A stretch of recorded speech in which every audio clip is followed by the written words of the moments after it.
Magandang umaga mga kabutsukoy. Nagbukas na kami ng lona mga kabutsukoy.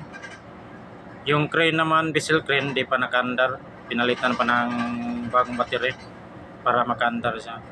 Kagabi mga kabutsukoy, nakaload lang kami ng 3 truck. Yung isang truck hindi natapos kasi umulan.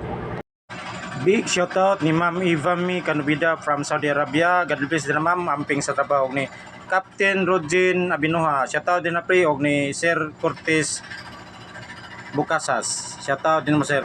Kaninang madaling araw, dumating yung 7 truck. Yun ang balansi namin sa premium para matapos yung 18,000. Pagkatapos, Portland naman mga butsukoy. Nagumpisa na rin silang magbukas ng trapal para pag makabukas na kami ng bodega mga kabutsukoy, diretso na.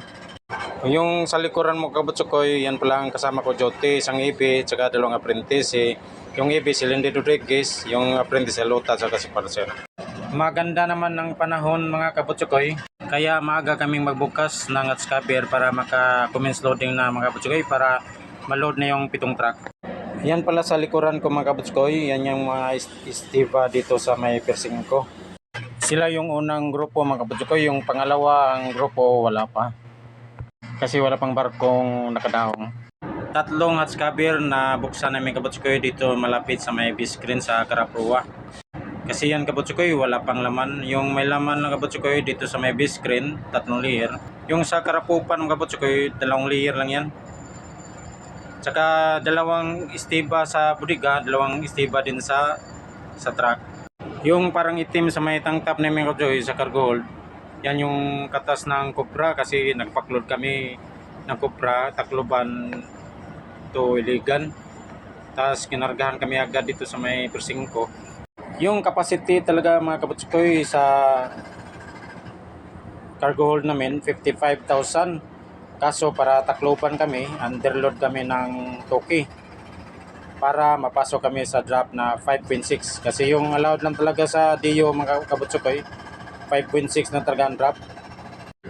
Puno na rin yung vacuum mga kabutsukoy, yun sa may gilid-gilid, port and starboard. Tag-2 layer ang patong.